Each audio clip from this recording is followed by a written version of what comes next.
আসসালামু আলাইকুম ওয়া রাহমাতুল্লাহ। আদরের শিক্ষার্থীরা, দূরে কাছে যে যেখানে থেকে আজকের ক্লাসে অংশগ্রহণ করেছ, তোমাদের সবাইকে একরাশ প্রীতি ও শুভেচ্ছা জানিয়ে শুরু করছি আজকের ক্লাস। বন্ধুরা, আমি মোহাম্মদ আসাদুল্লাহ, প্রভাষক সৈয়দ শাহ মুস্তফা কলেজ, মৌলভীবাজার। বন্ধুরা, আমার হাতে তোমরা পবিত্র কোরআন মজিদ দেখতে পাচ্ছ। আমরা এই পবিত্র কোরআন মজিদ প্রতিদিন সকালে এবং নামাজে তেলাওয়াত করে থাকি। এই কোরআন মজিদ কার গ্রন্থ? কোরআন মজিদের সংজ্ঞা কি? কোরআন শব্দের অর্থ কি? কোরআন মজিদের ভিতরে আমরা আয়াত, সূরা, পারা, মঞ্জিল পাই। এগুলো কাকে বলে? কি বন্ধুরা, একজন মুসলিম হিসাবেও এগুলো কি শেখার জন্য তোমার মনের ভিতরে কৌতূহল জাগে? হ্যাঁ বন্ধুরা, যদি তোমার মনে এগুলো জানার কৌতূহল জাগে, তাহলে খাতা কলম নিয়ে প্রস্তুত হয়ে বসে যাও। আজকে আমরা একটি চমৎকার ক্লাস নেব এই সমস্ত বিষয় জানার জন্য। প্রিয় বন্ধুরা, দেখো, আমরা যখন কোরআন তেলাওয়াত করি তখন এরকম কিছু চিহ্ন পাই। দেখো, লাল মার্ক করা আছে, এখানে একটি সূরা, এরপরে রুকুর চিহ্ন দেওয়া আছে। আমরা আরেকটি পৃষ্ঠায় যাই, দেখো এ পাশে কিছু সাংকেতিক চিহ্ন আছে, এখানে বেশ কিছু সাংকেতিক চিহ্ন আছে। এখানে মঞ্জিল আছে, রুকু আছে, সূরা, আয়াত, রুবু, বিভিন্ন চিহ্নগুলো এখানে রয়েছে। তো বন্ধুরা, এইসব চিহ্নগুলো অর্থ কি, কাকে বলে, এসব নিয়ে আজকে আমরা আলোচনা করব। সুতরাং বুঝতেই পারছো আজকে আমাদের আলোচনার বিষয়বস্তু কি।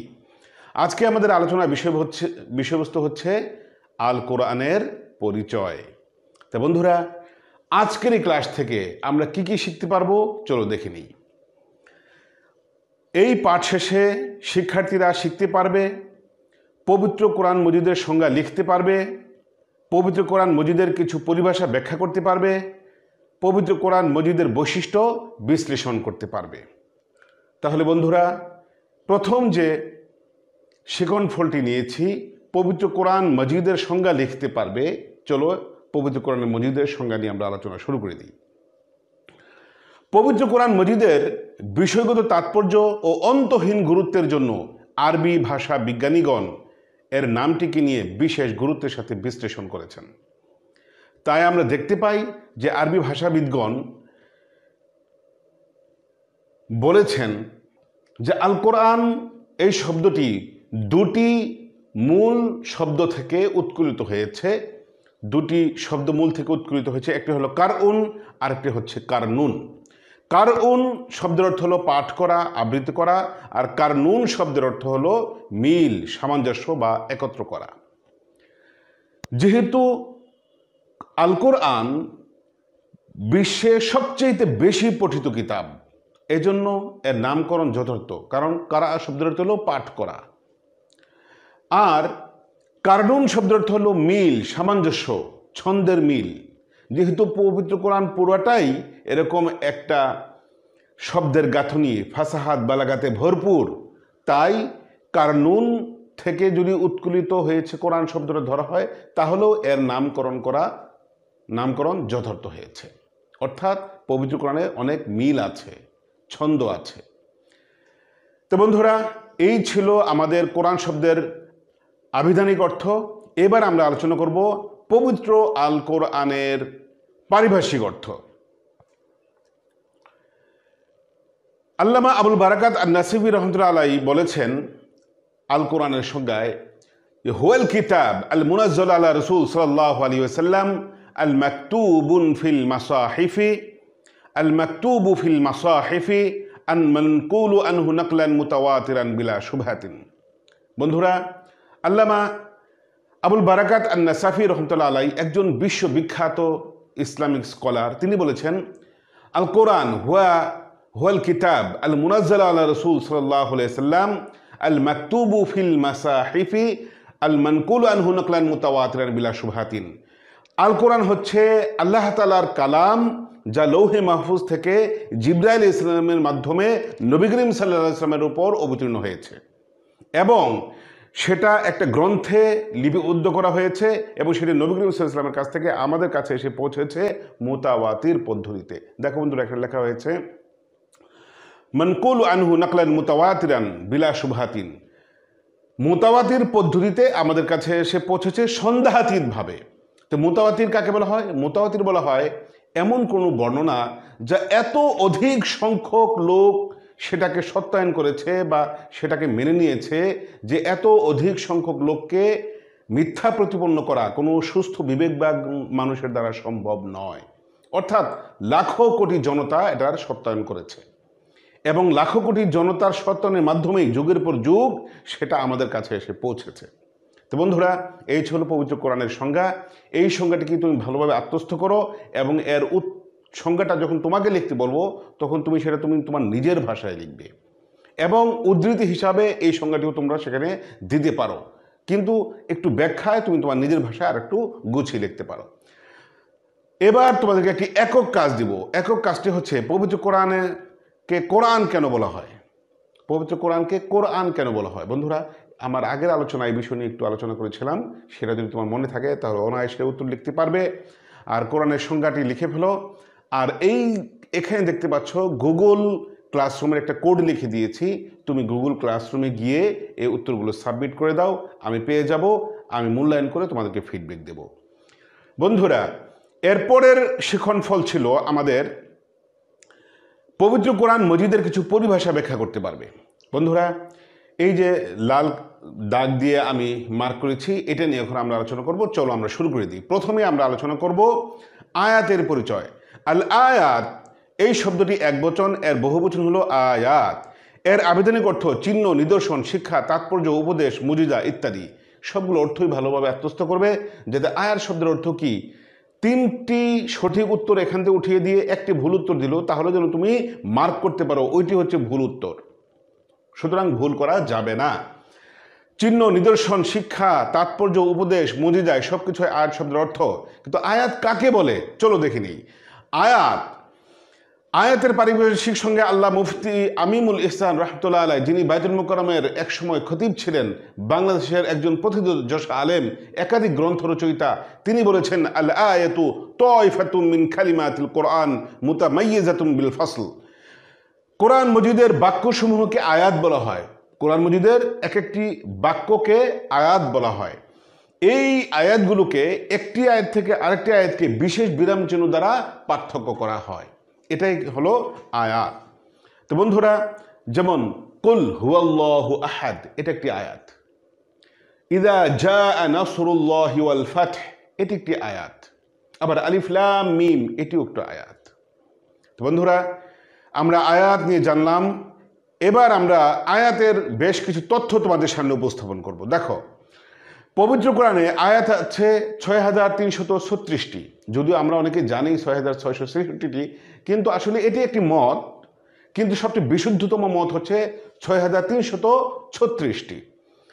আর এই মতভেদ হওয়ার কারণ বিভিন্ন, যে কেউ বিসমিল্লাহকে প্রত্যেক সূরার শুরুতে স্বতন্ত্র আয়াত হিসাবে গণনা করেছেন, কেউ গণনা করেন নাই। কেউ বলেছেন সূরা আর বিসমিল্লাহ বলে আমরা শুরু করি, এটি প্রত্যেক সূরার অংশ নয়। এজন্য আয়াত সংখ্যার তারতম্য হয়েছে। আসলে এই তারতম্যটা হওয়ার কারণ হলো কে কোন বিষয়গুলো বিবেচনায় নিয়ে এগুলোকে গণনা করেছে সেটার ওপর। যেমন কেউ ইয়াসিন এটুকে একটি আয়াত হিসাবে গণনা করেছে, আবার কেউ পূর্ণ বাক্য না হলে সেটাকে আয়াত হিসাবে গণনা করেনি। তো এইসব বিষয়গুলো মাথায় নিয়েই আমাদেরকে আয়াত সংখ্যা গণনা করতে হয়েছে। আর পবিত্র কোরআনে 2775টি আয়াত আছে, যেগুলো পুনরাবৃত্ত হয়েছে পূর্ণাঙ্গ অথবা আংশিক। অনেকে এগুলোকে বাদ দিয়েছেন, এই জন্য আয়াত সংখ্যা কম বেশি হয়েছে। বন্ধুরা, সুতরাং পরীক্ষায় আসলে তোমরা কি অ্যান্সার করবে? সবচেয়ে বিশুদ্ধতম মত হচ্ছে 6336টি, আর 6000 থেকে 6666টি বিভিন্ন মত বর্ণনা আছে। আমরা সকল মতকেই শ্রদ্ধা জানাই। তো বন্ধুরা, এবার সূরা কাকে বলে এটি নিয়ে আমরা আলোচনা করব। দেখো বন্ধুরা, সূরা, এই যে একটি চিত্র দিয়েছি, দেখো আগে একটি সূরা ছিল, এরপরে বিসমিল্লাহ দিয়ে আরেকটি সূরা শুরু হয়ে গেছে, এটি একটি নতুন সূরা শুরু হয়েছে। তো সূরা কাকে বলে, সূরার অর্থটা কি, চলো দেখে আসি। সূরাতুন শব্দের সূরাতুন এটি একবচন, এর বহুবচন হলো সুয়ারুন। এর আবিধানিক অর্থ হচ্ছে দীর্ঘ, সৌন্দর্যমণ্ডিত, উচ্চতম অবস্থান স্থল এবং মর্যাদা। আয়াতের পারিভাষিক সংজ্ঞায় তানভীর গ্রন্থাগার লিখেছেন, সূরা হলো আল কোরআনের একটি অংশ বিশেষ যা নির্দিষ্ট নামে নামকরণ করা হয়েছে। এর সর্বনিম্ন পরিমাণ হলো 3 আয়াত, আর কোরআন মজিদে 114টি সূরা আছে। পবিত্র কোরআনের এক একটি অংশকে সূরা বলা হয়, এটি আল্লাহ রাব্বুল আলামিন নির্ধারণ করে দিয়েছেন। সর্বনিম্ন ছোট সূরা হচ্ছে সূরা আল কাউসার 3 আয়াতের, আর সবচেয়ে বড় 286 আয়াতের সূরা হচ্ছে সূরা আল বাকারা। এইগুলোকে আমরা এক একটি সূরা নামে অভিহিত করি, যেমন সূরা নাবা, সূরা ইয়াসিন, সূরা রহমান, সূরা আলী ইমরান। এইগুলো হচ্ছে প্রত্যেকটি আলাদা আলাদা সূরা। এগুলো হচ্ছে পবিত্র কোরআনের এক একটি অংশ।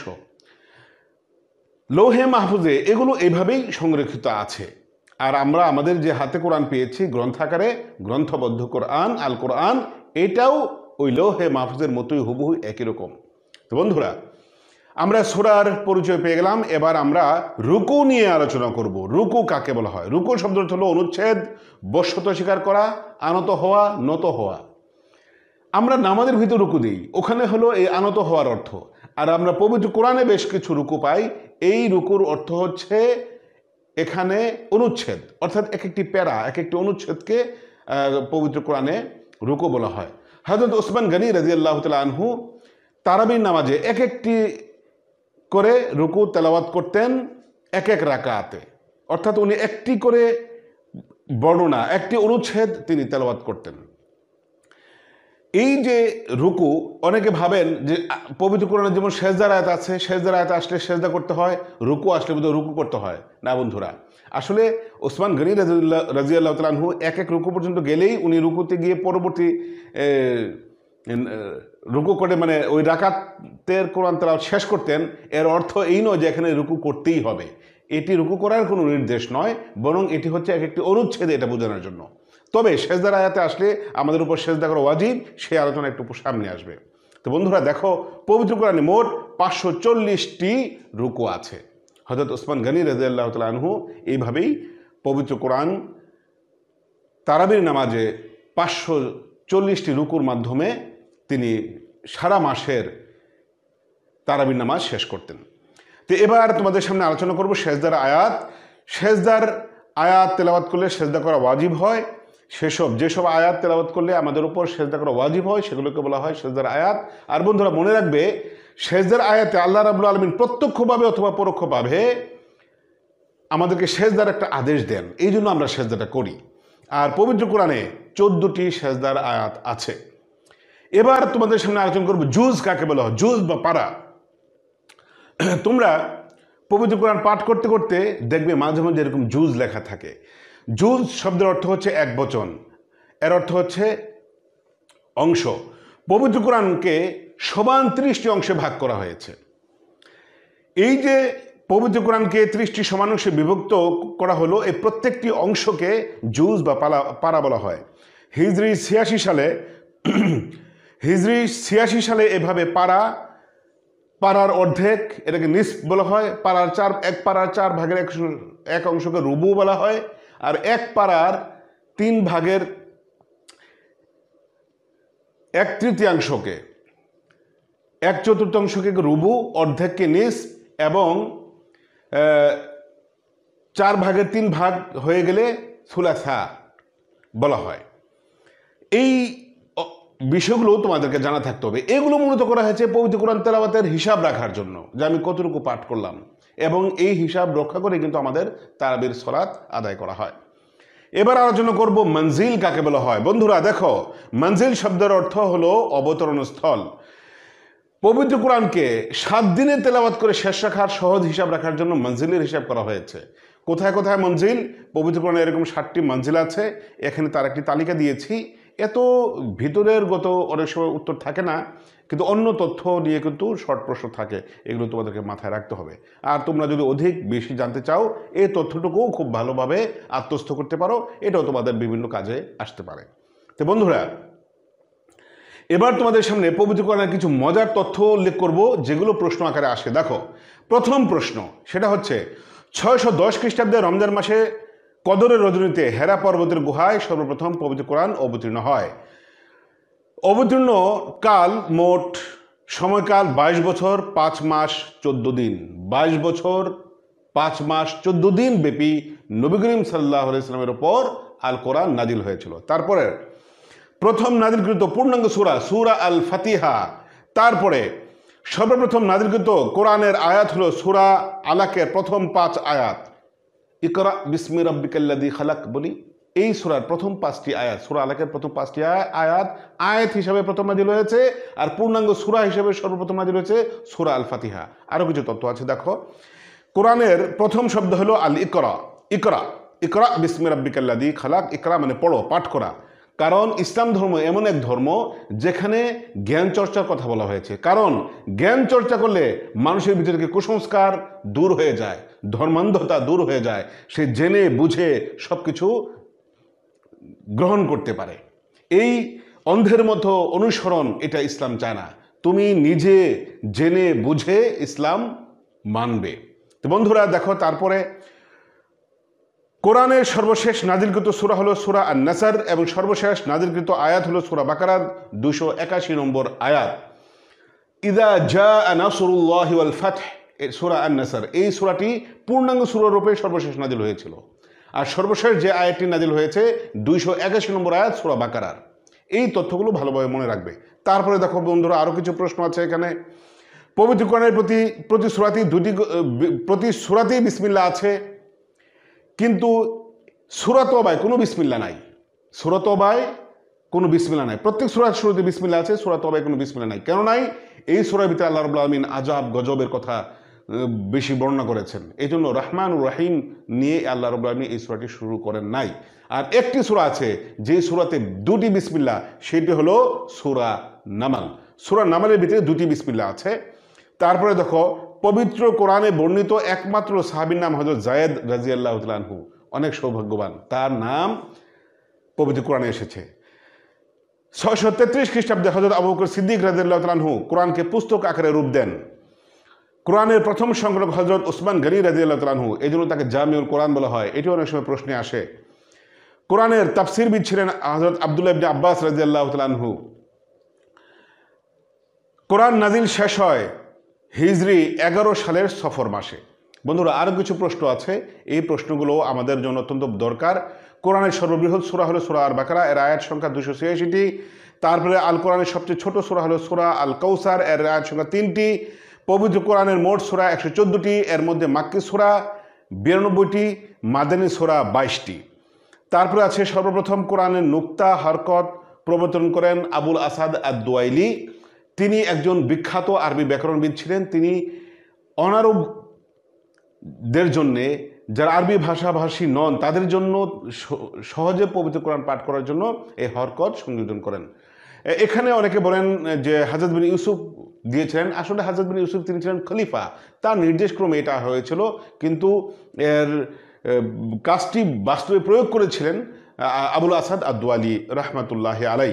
তো বন্ধুরা, এই তথ্যটুকু তোমাদেরকে মাথায় রাখতে হবে। তারপরে দেখো, নবীদের মধ্যে সবচাইতে বেশি নাম এসেছে হযরত মুসা আলাইহিস সালামের। 135 বার পবিত্র কোরআনে তার নাম এসেছে। কোরআনে মোট শব্দ আছে 86,430টি। বন্ধুরা, যদিও এই তথ্যগুলো আমি খুব দ্রুত উপস্থাপন করেছি, তোমাদেরকে এগুলো একটু মাথায় রাখতে হবে। কারণ হলো, যদি আমি আরো বিস্তারিত আলোচনা করতে যাই আমাদের ক্লাসের ব্যাপ্তি অনেক বেড়ে যাবে।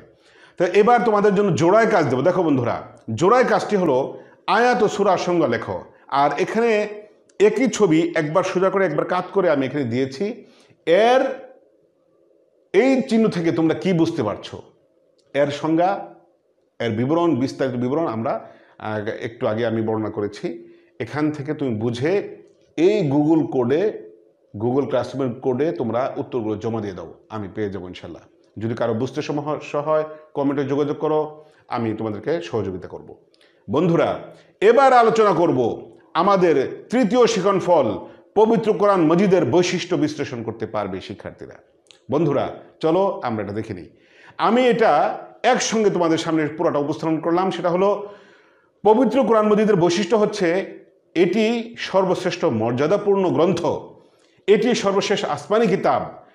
পবিত্র কোরআন হচ্ছে চিরন্তন শাশ্বত গ্রন্থ, পরিপূর্ণ জীবন ব্যবস্থা, ত্রুটিহীন গ্রন্থ, সর্বশ্রেষ্ঠ সাহিত্য, গবেষণা আবিষ্কারের প্রেরণা, হৃদয় স্পর্শী, জ্ঞানের মূল উৎস, নির্বল ভবিষ্যৎ বক্তা, ইতিহাস গ্রন্থ, অবিকৃত ও সুরক্ষিত, জীবন্ত চ্যালেঞ্জ, জীবন্ত মজুদা। বন্ধুরা, এখানে যে পয়েন্টগুলো আছে প্রত্যেকটি পয়েন্টের বিস্তারিত বিবরণ তোমার পাঠ্যপুস্তকে আছে। তুমি বইটি খোলো, প্রত্যেকটি এই পয়েন্টের অধীনে যে বিবরণ লেখা আছে সেই বিবরণের বক্তব্যের সাপোর্টে পবিত্র কোরআন এবং হাদিস থেকে দলিল দেওয়া হয়েছে, উদ্ধৃতি দেওয়া হয়েছে। তুমি সেই উদ্ধৃতি সহ এগুলো ভালোভাবে পাঠ করতে হবে। তুমি যদি এটি সাধারণত গ মার্কের অথবা ঘ মার্কের প্রশ্নে উচ্চতর দক্ষতার ক্ষেত্রে এই প্রশ্নগুলো করা হয়, সেখানে তোমার 4 মার্ক পেতে গেলে অবশ্যই তোমাকে তথ্য সমৃদ্ধ তথ্য উপাত্ত সহ তোমাকে লিখতে হবে বন্ধুরা। সুতরাং এই বিষয়গুলো একটু মাথায় রাখো এবং তোমার পাঠ্যপুস্তক খুলে এই বিষয়গুলো খুব ভালোভাবে পড়ো বন্ধুরা। একবার পড়বে, ভালোভাবে আত্মস্থ না হলে 2বার পড়বে, তা না হলে 3বার পড়বে। আত্মস্থ তো হবে, তোমাকে চেষ্টা করতে হবে। তোমার চেষ্টা কেন কার্পণ্য থাকবে? তুমি এগুলো খুব ভালোভাবে আত্মস্থ করার চেষ্টা করো বন্ধুরা। এবার তোমাদের একটি দলগত কাজ, এখানে গুগল ক্লাসরুমের কোড দেওয়া আছে এবং দলগত কাজ দেওয়া হয়েছে আল কোরআন কেন সর্বশ্রেষ্ঠ। তোমার নিজের জ্ঞানের আলোকে এটাকে ব্যাখ্যা করো।